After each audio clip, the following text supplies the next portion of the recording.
Hello everyone, मेरा नाम है विकास कुमार और आप सभी का स्वागत है आपके प्यारे से चैनल प्रीति क्रिएटिव एजुकेशन पर। आज हम लोग पढ़ने वाले हैं एसिड बेस और साल्ट का लेक्चर नंबर 2।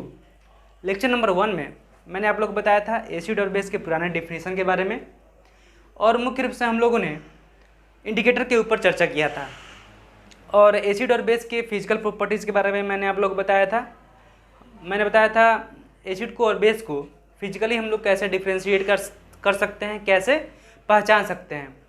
जैसे एसिड जो होते हैं खट्टे होते हैं, बेस जो होते हैं कड़वे होते हैं। एसिड का जो नेचर होता है कोरोसिव होता है, बेस का जो नेचर होता है नॉन कोरोसिव होता है। दोनों में एक बात कॉमन भी था, दोनों जब पानी में जाते हैं, दोनों जब एक्वस मीडियम में जाते हैं तो इलेक्ट्रिसिटी कंडक्ट कराते हैं।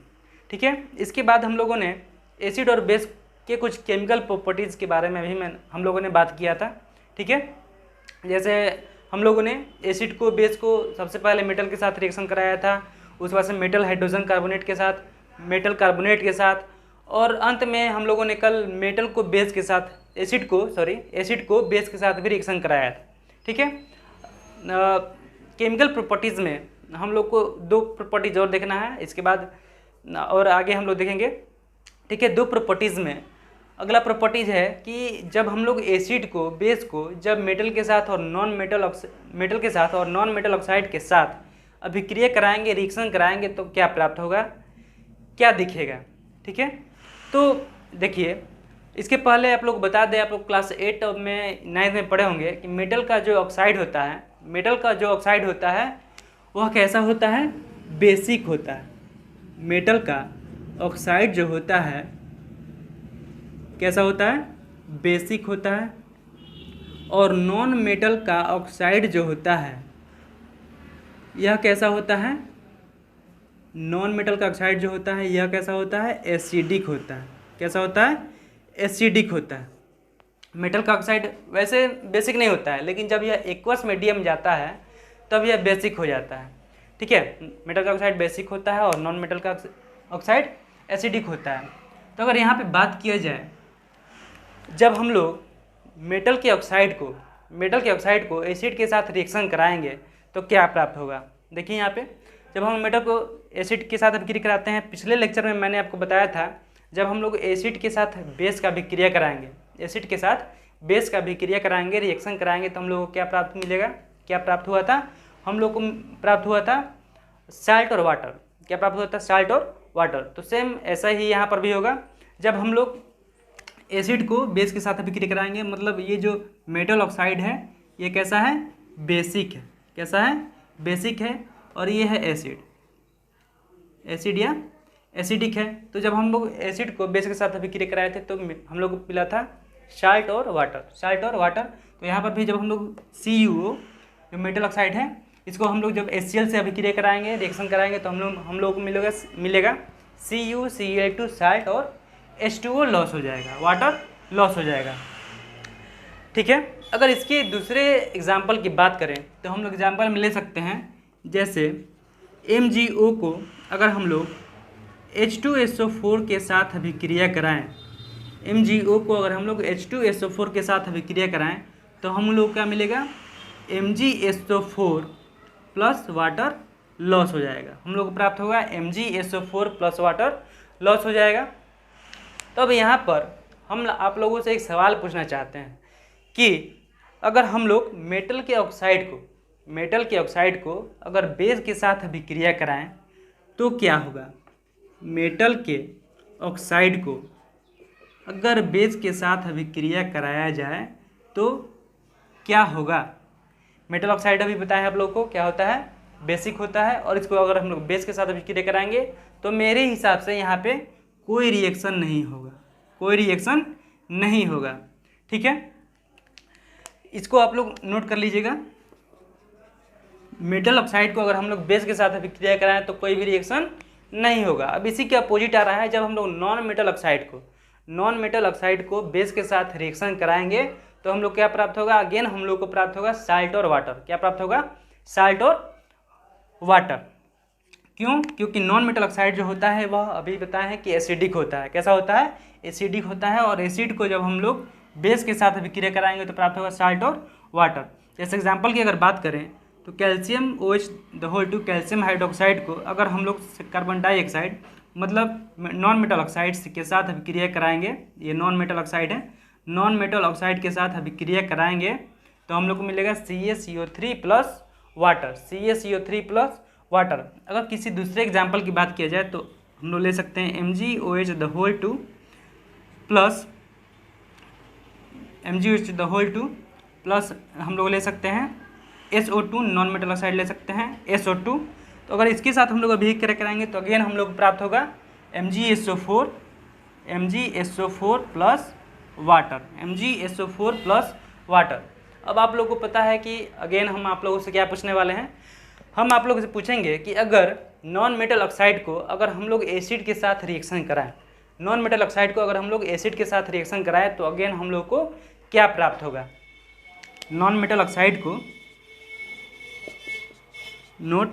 नॉन मेटल ऑक्साइड को अगर हम लोग एसिड के साथ अभिक्रिया कराएं, रिएक्शन कराएं तो अगेन कोई रिएक्शन नहीं होगा, ठीक है। इसको आप लोग पहले नोट कीजिए। इसके बाद से हम लोग देखते हैं कि अगला जो हम लोग का क्वेश्चन है कि एसिड और बेस में क्या कॉमन है, जिसके बारे में कल मैंने आप लोगों को बताया था कि एसिड में और बेस में क्या कॉमन है, ठीक है। पहले इसको आप लोग नोट कीजिए। तो यहाँ पे आप लोग देख चुके हैं कि जब हम लोग मेटल ऑक्साइड को एसिड के साथ और नॉन मेटल ऑक्साइड को बेस के साथ रिएक्ट कराते हैं तो हम लोग क्या प्राप्त होता है, हम लोग को प्राप्त होता है साल्ट और वाटर। अब हम लोग देखने वाले हैं कि एसिड में और बेस में क्या कॉमन है, जिसके बारे में मैंने आप लोगों को पहले भी फिजिकल प्रॉपर्टीज़ में बता चुके हैं, ठीक है। जैसे मैंने बताया था कि एसिड और बेस जो होते हैं जब भी एक्वस मीडियम में जाते हैं तो या आयन मुक्त करते हैं या आयन में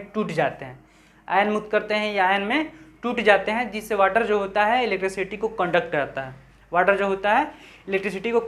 है। आप लोगों को पता होगा कि वाटर जो होता है साल्ट के एब्सेंस में इलेक्ट्रिसिटी का अच्छा कंडक्टर नहीं होता है, ठीक है।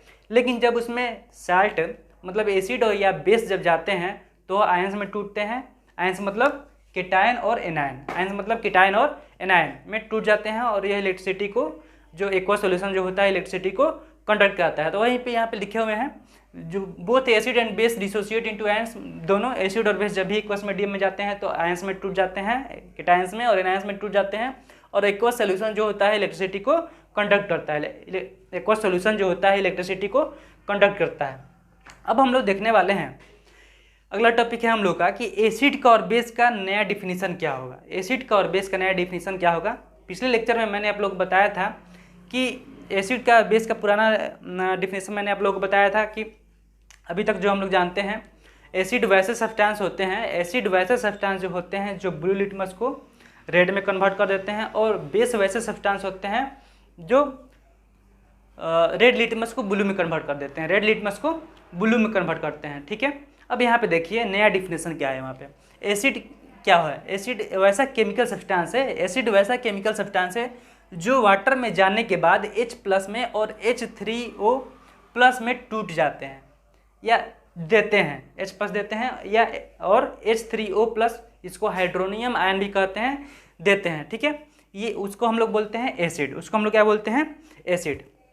जैसे अगर बात किया जाए H2SO4 जब पानी में जाता है तो यह H+ में और SO4- में टूट जाता है, SO4- में टूट जाता है, ठीक है। तो ये क्या दे रहा है, ये वाटर में जाने के बाद से क्या दे रहा है, H+ दे रहा है। इसी तरह अगर HNO3 की बात किया जाए, HNO3 की बात किया जाए तो ये भी जब वाटर में जाता है तो ये भी क्या देता है, H+ देता है प्लस NO3- देता है, प्लस क्या देता है, NO3- देता है। अभी हम लोग इसके बारे में बात करेंगे H3O+ कैसे होता है, इसके बारे में भी बात करेंगे। देखिए जब भी एसिड, अभी समझिए कि एसिड क्या होता है। एसिड वह चीज़ होता है जब भी वह वाटर में जाता है, जल में जाता है तो H+ देता है और H3O+ देता है, हाइड्रोनियम आयन देता है, ठीक है। अब यहाँ पे समझिए, यहाँ पे तो जो एसिड है वह क्या दे रहा है, H+ दे रहा है। ये भी जो एसिड है ये भी क्या दे रहा है, H+ दे रहा है। अब H+ जो निकलता है एसिड से, जो H+ निकलता है वह बचे हुए वाटर के साथ बचे हुए वाटर के साथ रिएक्ट करके H3O माइनस बनाता है। बचे हुए वाटर के साथ रिएक्ट करके क्या बनाता है? H3O माइनस बनाता है। तो ऐसा इसलिए हम लोग ऐसा भी बोल सकते हैं कि एसिड उस सब्सटेंस को कहते हैं जो पानी में जाने के बाद से H प्लस दे या हाइड्रोनियम आयन दे, H प्लस दे या हाइड्रोनियम आयन दे। ठीक है, आप लोगों को समझ में आया होगा अच्छे से। एसिड क्या होता है? एसिड वैसा सब्सटेंस होता है जो पानी में जाने के बाद जो पानी में जाने के बाद H प्लस दे और H3O प्लस मतलब हाइड्रोनियम आयन दे। ठीक है, पहले इसको आप लोग नोट करिए, फिर हम लोग बेस के बारे में देखते हैं। तो यहाँ पे हम लोगों ने देखा एसिड और बेस में कॉमन क्या है, एसिड में और बेस में कॉमन क्या है, और एसिड का नया डिफिनीशन क्या है। तो एसिड का नया डिफिनीशन आप लोग को समझ में आ गया होगा। वैसा सब्सटेंस जो पानी में जाने के बाद से मतलब एक्वस मीडियम में जाने के बाद से H प्लस दे रहे हो, H प्लस आयन मुक्त कर रहे हो, तो उसे हम लोग क्या बोलेंगे?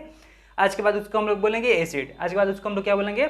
एसिड। उसी तरह हम लोग देख लेते हैं कि बेस क्या होता है। बेस वैसा सब्सटेंस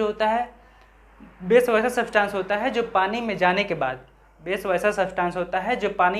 बाद से OH आयन मुक्त करता है, OH माइनस आयन मुक्त करता है। उसे हम लोग क्या बोलते हैं? बेस बोलते हैं।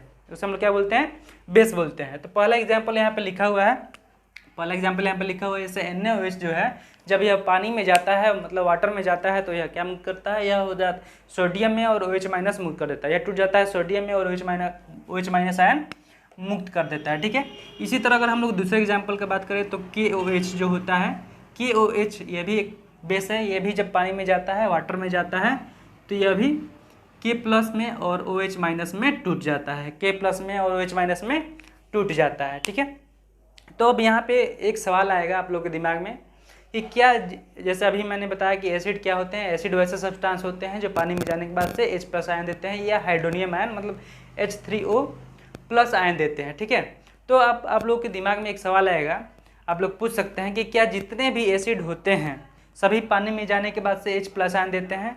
आंसर है हाँ। क्या जितने भी बेस होते हैं क्या सभी बेस पानी में जाने के बाद से OH माइनस आयन देते हैं? आंसर है हाँ। डायरेक्टली या इनडायरेक्टली मतलब देते हैं, डायरेक्टली दे या इनडायरेक्टली देते हैं, OH माइनस आयन देते हैं। ठीक है, अब हम लोग यहाँ पे देखते हैं कि स्ट्रॉन्ग एसिड क्या होता है और स्ट्रॉन्ग बेस क्या होता है, वीक एसिड क्या होता है और वीक बेस क्या होता है। ठीक है, आप लोग पहले इसको थोड़ा सा नोट करें। तभी यहाँ पे अभी आप लोगों ने देखा कि बेस क्या होता है, बेस का नया डिफिनीशन क्या है। बेस का नया डिफिनीशन है कि बेस वह होते हैं जो पानी में जाने के बाद से OH माइनस आयंस देते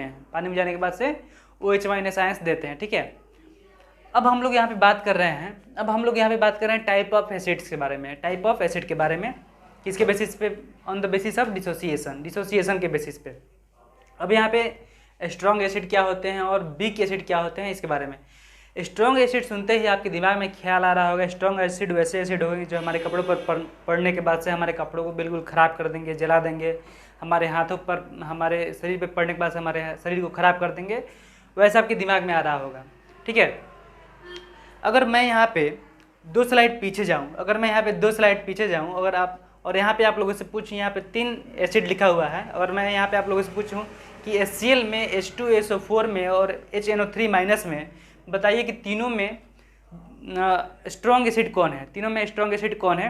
तो यहाँ पे आप लोग बताएंगे, आप लोग बोलेंगे कि इसमें जो H2SO4 है यहाँ पे 2H प्लस आयन मुक्त हो रहा है, तो ये क्या है? स्ट्रॉन्ग एसिड है। लेकिन ऐसा नहीं है। स्ट्रॉन्ग एसिड क्या होता है? जैसे जो पानी में जाने के बाद से ज़्यादा H प्लस आयन दे तो उसे हम लोग स्ट्रॉन्ग एसिड नहीं बोलेंगे। जो पानी में जाने के बाद से ज़्यादा H प्लस आयन दे उसको हम लोग स्ट्रॉन्ग एसिड नहीं बोलेंगे। तो स्ट्रॉन्ग एसिड फिर क्या होगा? स्ट्रॉन्ग एसिड वैसा एसिड होगा जो पानी में जाने के बाद से H प्लस आयन देगा और ज़्यादा देगा और जल्दी देगा। फॉर एग्जांपल समझिए, जैसे कि अगर मैं आप लोगों को प्रतिदिन 2 लीटर पानी दे रहा हूँ और कोई दूसरा व्यक्ति है वो आप लोगों को 3 लीटर पानी दे रहा है हर 10 दिन में, 3 लीटर पानी दे रहा है हर 10 दिन में, और मैं आप लोगों को प्रतिदिन पानी दे रहा हूँ 2 लीटर, तो मैं कहीं ना कहीं आप लोगों को मतलब ज़्यादा पानी दे रहा हूँ। ठीक है, इसी प्रकार है स्ट्रॉन्ग एसिड वैसा एसिड जो होता है जो पानी में जाने के बाद से जल्दी टूटे और ज़्यादा H प्लस आयन दे, तो उसे हम लोग क्या बोलेंगे? स्ट्रॉन्ग एसिड बोलेंगे। क्लियर हुआ आप लोगों को? ठीक है, स्ट्रॉन्ग एसिड ये लिखा हुआ है, acid which dissociate completely in water and readily give H+ ion are called strong acid. जो पानी में जाने के बाद से जल्दी टूटे और ज़्यादा H+ आयन दे तो हम लोग क्या बोलेंगे, स्ट्रॉन्ग एसिड बोलेंगे। अगर इसके एग्जाम्पल की बात की जाए, तो इसमें हो सकता है HCl हो सकता है, H2SO4 हो सकता है और दूसरे एसिड हो सकते हैं, दूसरे एसिड्स हो सकते हैं, ठीक है।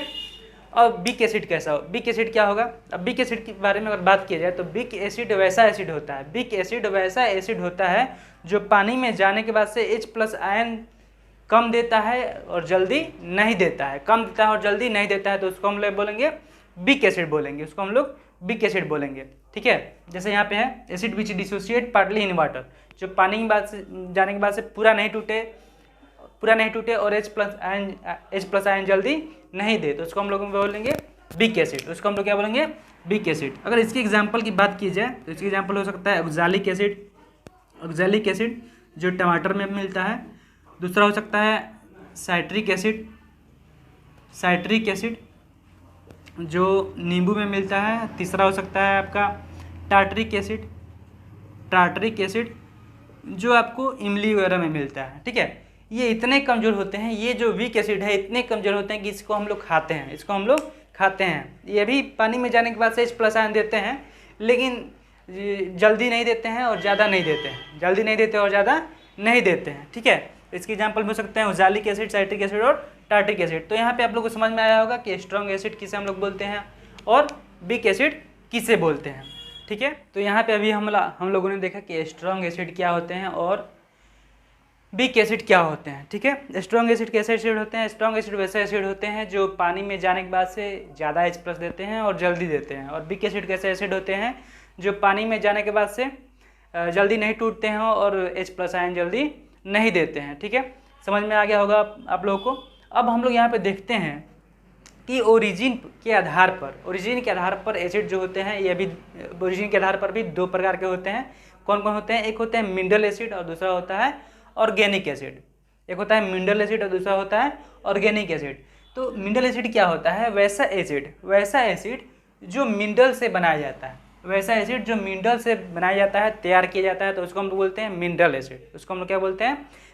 एसिड, ठीक है। तो मिनरल एसिड में जैसे HCl जो होता है NaCl से बनाया जाता है और आपका H2SO4 जो होता है Na2SO4 से बनाया जाता है, तैयार किया जाता है। ये आप लोगों को बायोलॉजी में शायद आपको प्रीति मैम पढ़ा दी होंगी कि HCl जो होता है मानव के स्टमक में होता है, आमाशय में होता है, लेकिन वहाँ से उसको नहीं निकाला जाता है। वहाँ से क्यों निकल जाता है, वहाँ से निकालने का कोई सिग्निफिकेंस नहीं होगा, ठीक है। आप लोगों को पता है उसको एनिमल से नहीं निकाला जाता है, मानव से नहीं निकाला जाता है, ठीक है। तो HCl होता है, जैसे इसका एग्जाम्पल क्या होगा मिनरल एसिड का, जैसे एग्जाम्पल क्या होगा, एग्जाम्पल में हम लोग देख सकते हैं। एग्जाम्पल में क्या होगा, HCl होगा H2SO4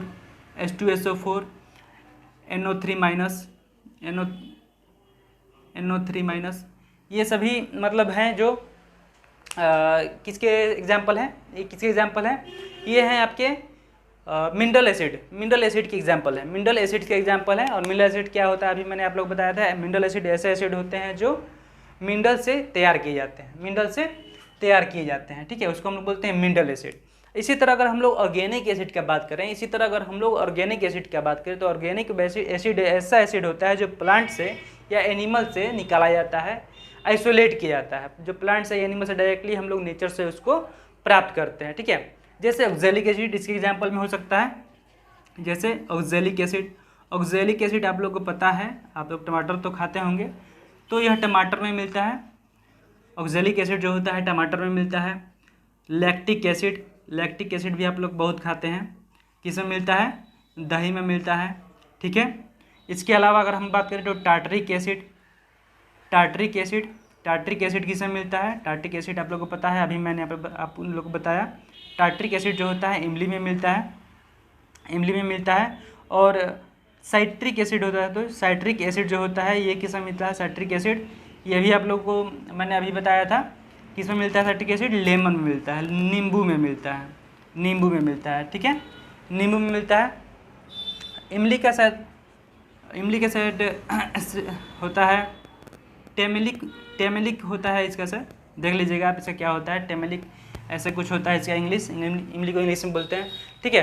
तो अगर यहाँ पे हम आप लोगों से बोलें कि जो मिनरल एसिड है ये कैसा एसिड है, जनरली यह स्ट्रॉन्ग एसिड है। मिनरल एसिड जो है, और यहाँ पे हम लिखें कि मिनरल एसिड जो है, मिनरल एसिड ये कैसे एसिड है, mineral acids are generally strong acid.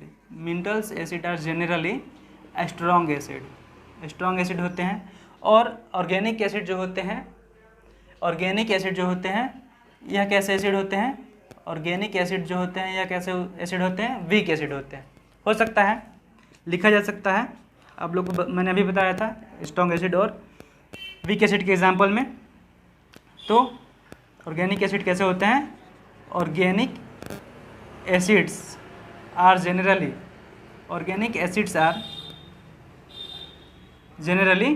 Week acid, ठीक है। हो सकता है सही, आप लोग को समझ में आ रहा होगा, ठीक है। अब हम लोग देखते हैं यहाँ पे, इसको नोट कीजिए पहले, मिनरल एसिड और ऑर्गेनिक एसिड आप लोग को समझ में आया होगा अच्छी तरीके से। तो यहाँ पे हम लोगों ने देखा ओरिजिन के आधार पर एसिड जो होते हैं दो प्रकार के होते हैं, एक होता है मिनरल एसिड, दूसरा होता है ऑर्गेनिक एसिड। मिनरल एसिड जो होता है वैसा एसिड होता है जो मिनरल से निकाला जाता है, ठीक है, मिनरल से निकाला जाता है। और ऑर्गेनिक एसिड वैसा एसिड होता है जो हम लोग प्लांट से या एनिमल से निकालते हैं, ठीक है। एग्जाम्पल के साथ आप लोग को समझ में आ गया। अब हम लोग देखते हैं टाइप ऑफ बेस जो होते हैं कितने प्रकार के होते हैं, एक होता है वाटर सोल्यूबल, एक होता है वाटर इनसोल्यूबल, दूसरा होता है वाटर इनसोल्यूबल। और मैंने आप लोगों को पहले ही बताया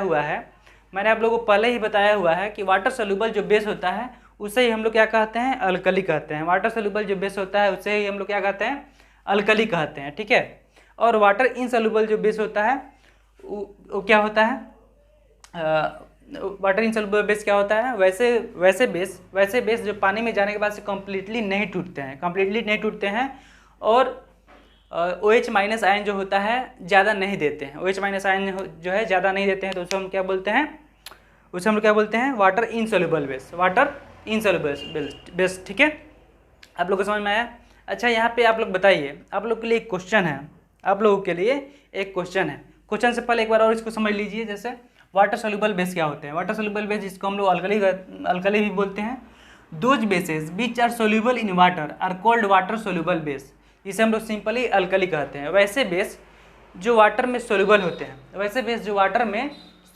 हैं, उसे हम लोग बोलते हैं वाटर सोल्यूबल बेस या अल्कली। इसके एग्जांपल में लिखा हुआ है यहाँ पे NaOH और KOH etc, ठीक है। और वाटर इनसोल्यूबल बेस वैसे बेस होते हैं जो वाटर में इनसोल्यूबल होते हैं या पार्टली या कम, मतलब घुलते ही नहीं है या कम घुलते हैं,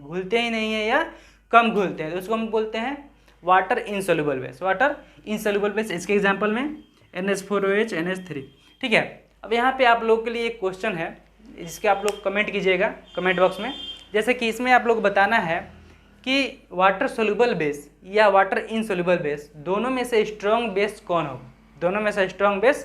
होगा, इसका आंसर कैसे देना है आप लोगों को कमेंट बॉक्स में कमेंट करके इसका आंसर देना है, ठीक है। वैसे अगर इसे यहाँ पे हम बता दे रहे हैं कि जैसे कि सबसे पहले बेस क्या होता है, हम लोग बेस किसे बोलते हैं, तो हम लोग बेस किसे बोलते हैं, मैंने अभी बताया कि हम लोग बेस उसे बोलते हैं जो पानी में जाने के बाद से OH माइनस आयन मुक्त करते हैं, उसे हम लोग क्या बोलते हैं, बेस बोलते हैं। और यहाँ पे है जैसे जो वाटर सोल्यूबल बेस है वह पानी में जाने के बाद से OH माइनस आयन मुक्त करता है। और वैसा बेस जो पानी में घुले ही नहीं, तो वह OH माइनस आयन कैसे मुक्त करेगा, ठीक है, OH माइनस आयन कैसे मुक्त करेगा, ठीक है। तो यहाँ पे आप लोगों को समझ में आ रहा होगा क्लियरली यहाँ पे आप लोगों को समझ में आ रहा होगा कि यहाँ पे स्ट्रॉन्ग बेस कौन होगा। तो लिख लीजिए आप लोग, या हम लोग लिख सकते हैं वाटर सोल्यूबल बेस जो होते हैं कैसे बेस होते हैं, स्ट्रॉन्ग बेस होते हैं। वाटर सोल्यूबल बेस जो होते हैं कैसे बेस होते हैं, स्ट्रॉन्ग बेस होते हैं। और वाटर इनसोल्यूबल बेस जो होते हैं वह जनरली कैसे बेस होते हैं, वीक बेस होते हैं। समझ में आ रहा होगा आप लोगों को यहाँ पे। तो इसका आंसर तो हम ही बता दिए आप लोगों को, इन दोनों में मतलब वाटर सोल्यूबल में और वाटर इनसोल्यूबल में स्ट्रॉन्ग बेस कौन सा है, ठीक है। इसका आंसर आप इसे कमेंट करना है, ठीक है। लेकिन अब अगर आप लोग बताना चाहें या आप लोग को पता हो कि इसका रीजन कि water soluble base strong base क्यों है, water soluble base strong base क्यों है और water insoluble base weak base क्यों है, इसका रीजन आप लोगों को कमेंट बॉक्स में कमेंट करके बताना है, ठीक है। इसका रीजन आप लोग कमेंट बॉक्स में कमेंट करके बताना है, ठीक है।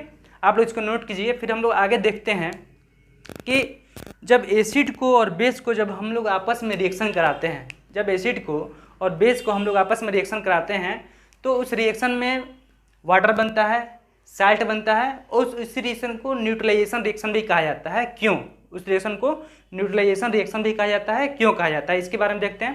पहले इसको आप लोग थोड़ा नोट कर लीजिए। तो उम्मीद है आप लोग को अच्छे से समझ में आ गया होगा। टाइप ऑफ बेस जो होते हैं दो प्रकार के होते हैं, वाटर सोल्यूबल बेस और वाटर इनसोल्यूबल बेस। और स्ट्रॉन्ग बेस इसमें से कौन होता है, वाटर सोल्यूबल बेस जो होता है वह स्ट्रॉन्ग बेस होता है। अब यहाँ पे एक बहुत ही अच्छा सा क्वेश्चन जो है एग्जाम में पूछता है, explain how water is always formed in neutralization reaction. जो न्यूट्रलाइजेशन रिएक्शन होता है मतलब एसिड को और बेस को जब आपस में हम लोग रिएक्ट कराते हैं उसी को न्यूट्रलाइजेशन रिएक्शन कहा जाता है। जब न्यूट्रलाइजेशन रिएक्शन होता है तो उसमें हमेशा वाटर क्यों फॉर्म होता है, वाटर क्यों फॉर्म होता है। अब यहाँ पे आप या तो पिछले लेक्चर का लास्ट रिएक्शन देखिए, अब यहाँ पे आप लोग पिछले रिएक्शन का या तो लास्ट रिएक्शन देखिए या आज के रिएक्शन का, आज के केमिकल प्रॉपर्टीज़ का जो रिएक्शन मैंने कराया था मेटल ऑक्साइड के साथ और नॉन मेटल ऑक्साइड के साथ जो रिएक्शन कराया था वो वाला रिएक्शन देखिए। तो यहाँ पे आप लोग को समझ में आया होगा कि जब मेटल को मतलब एसिड को बेस के साथ रिएक्ट कराते हैं तो वाटर बनता है, और जब हम लोग मेटल ऑक्साइड को एसिड के साथ बेस के साथ रिएक्ट कराते हैं, एसिड के साथ रिएक्ट कराते हैं तो वाटर बनता है, और जब नॉन मेटल ऑक्साइड को हम लोग बेस के साथ रिएक्ट कराते हैं तो भी क्या बनता है, वाटर बनता है। अब यहाँ पे देखिए जैसे मैंने बताया था आप लोगों को, एसिड जो होता है वाटर में जाने के बाद से क्या देता है, H+ देता है। बेस जो होता है वाटर में जाने के बाद से क्या देता है, OH- आयन देता है। एसिड देता है H+ आयन और बेस देता है OH- आयन। अब यहाँ पे H+ आयन और OH- आयन अगर ये दोनों मिल जाए तो आप ही देखिए एक और एक दो और एक H2O वाटर बन जाएगा। यहाँ पे बिल्कुल सिंपल समझ में आ रहा है कि एसिड जो होता है जब पानी में जाता है, एक्वस मीडियम में जाता है तो H+ आयन देता है, और बेस जो होता है जब वो बेस एक्वस मीडियम में जाता है तो क्या देता है, OH- देता है। तो H+ और OH- आयन दोनों मिलकर क्या बना देते हैं, वाटर बना देते हैं। बिल्कुल ही आसान है। यहाँ पे देखिए न्यूट्रलाइजेशन रिएक्शन में एसिड और बेस रिएक्ट करता है तो क्या बनता है, साल्ट बनता है और वाटर बनता है, साल्ट बनता है और वाटर बनता है। एसिड डिसोसिएट होता है, जब एसिड टूटता है तो H+ देता है, और जब बेस टूटता है तो OH- आयन देता है, और जब दोनों मिलता है तो क्या बन जाता है, वाटर बन जाता है। यहाँ पे लिखा हुआ है जैसे एग्जाम्पल में है, जैसे HCl जब टूटता है पानी में जाता है तो देता है H+ आयन देता है और Cl- देता है। ठीक उसी तरह जब NaOH जो है बेस जो है जब ये टूटता है तो N+ देता है और OH- आयन देता है, OH- आयन देता है, और वह फिर H+ आयन और OH- आयन जब दोनों आपस में मिलता है तो क्या बनता है, वाटर बनता है। बिल्कुल ही आसान है, ईजी है, आप लोगों को समझ में आ रहा होगा। ठीक है, तो बहुत ही अच्छा क्वेश्चन है, बहुत बार आया हुआ है, तो इसको आप लोग नोट कर लीजिए और अच्छे से याद कर लीजिए। ठीक है, तो यहाँ पे उम्मीद है हमें कि आप लोगों को समझ में आया होगा कि न्यूट्रलाइजेशन रिएक्शन में वाटर क्यों फॉर्म होता है। ठीक है, और न्यूट्रलाइजेशन रिएक्शन क्या होता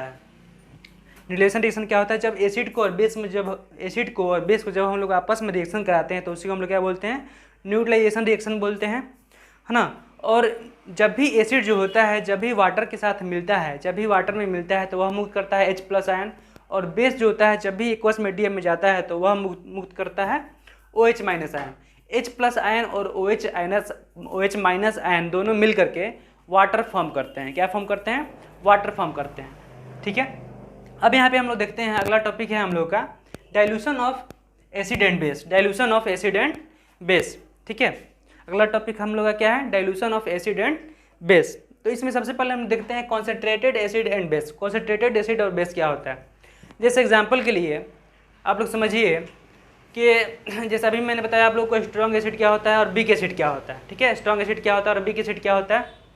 इसमें मैंने आप लोग को बताया कि स्ट्रॉन्ग एसिड जो होता है वह ज़्यादा मात्रा में H+ आयन मुक्त करता है और जल्दी मुक्त करता है, तो इसे हम लोग बोलते हैं स्ट्रॉन्ग एसिड।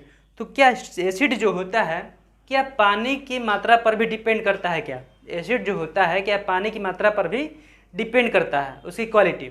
जैसे समझिए, जैसे एक गिलास पानी है, एक गिलास अगर पानी है और उसमें हम लोग 1 चम्मच नमक डाल दें तो वह नमकीन हो जाएगा। उसमें हम लोग 2 चम्मच नमक डाल दें तो और ज़्यादा नमकीन हो जाएगा।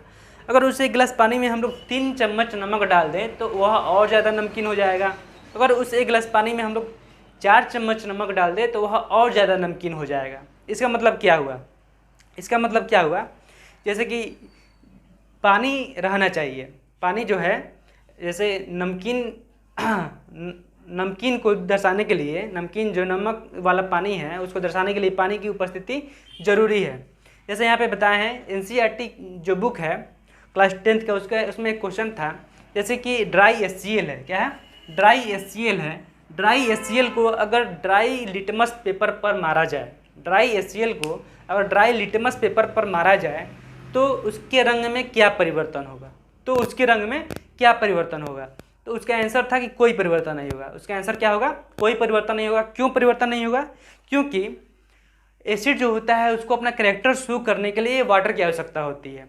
एसिड को अपना कैरेक्टर शो करने के लिए किसकी आवश्यकता होती है? वाटर की आवश्यकता होती है। अगर वाटर एक्वस मीडियम नहीं होगा, वाटर नहीं होगा तो H+ आयन मुक्त नहीं होगा, और H+ आयन मुक्त नहीं होगा तो एसिड जो है अपना कैरेक्टर शो नहीं करेगा, एसिड अपना कैरेक्टर शो नहीं करेगा। तो ये तो कन्फर्म हो गया कि एसिडिक कैरेक्टर शो करने के लिए वाटर जरूरी है, वाटर जरूरी है। अब यहाँ पे समझिए कि कॉन्सेंट्रेटेड वाटर, कॉन्सेंट्रेटेड एसिड क्या होता है, कॉन्सेंट्रेटेड बेस क्या होता है, और डाइल्यूटेड एसिड क्या होता है, डाइल्यूटेड बेस क्या होता है। जैसे मैंने अभी आप लोगों को बताया कि अगर हम लोग 1 गिलास पानी में अगर 1 चम्मच नमक डालें तो नमकीन हो जाएगा, 2 चम्मच नमक डालें और ज़्यादा नमकीन होगा, 3 चम्मच नमक डालें तो और ज़्यादा नमकीन होगा, और हम लोग 4 चम्मच नमक डालें तो और ज़्यादा नमकीन होगा। ठीक वैसे ही यहाँ पे क्या होता है कि एसिड और बेस जो होते हैं, minimum possible amount of water are called acid और बेस।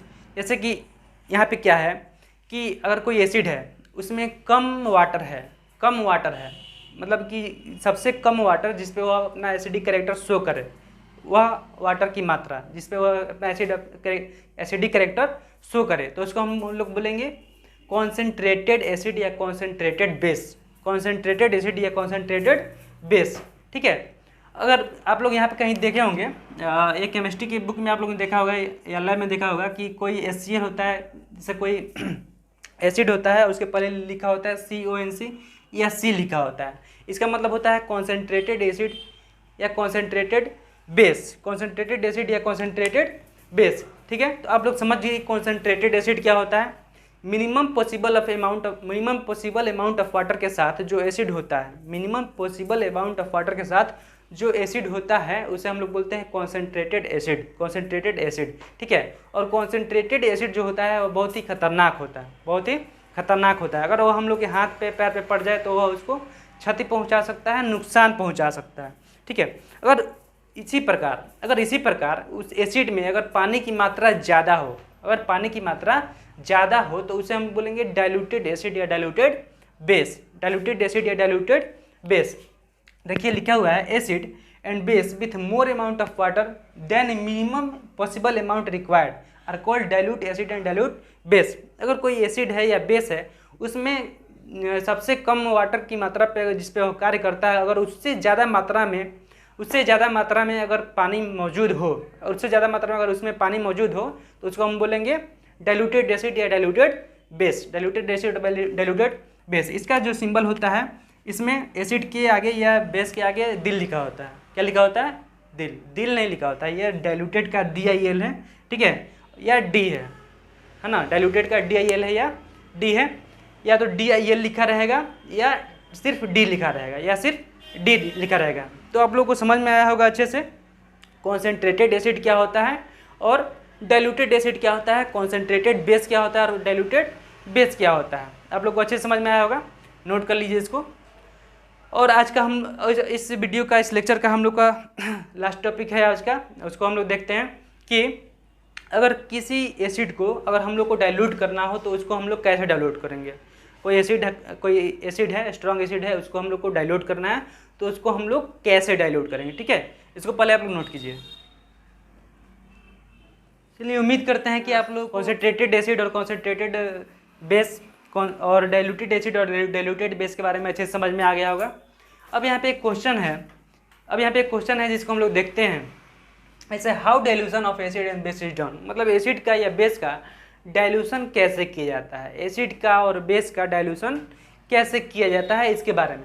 तो देखिए ये बहुत ही अच्छा क्वेश्चन है, और अगर बच्चों से इसका आंसर पूछा जाता है तो बच्चे भी बहुत अच्छे से इसका आंसर दे देते हैं, फटाक से इसका आंसर दे देते हैं और बोलते हैं कि अगर उसमें हम लोग पानी ऐड कर दें, पानी मिला दें, तो वह क्या हो जाएगा, डाइल्यूटेड हो जाएगा। लेकिन ऐसा नहीं किया जाता है। ऐसे मान लीजिए कि एक बहुत बड़े कंटेनर में आपके पास बहुत ही ज़्यादा एसिड है, क्या है, एसिड है। अगर इस एसिड में हम लोग वाटर ऐड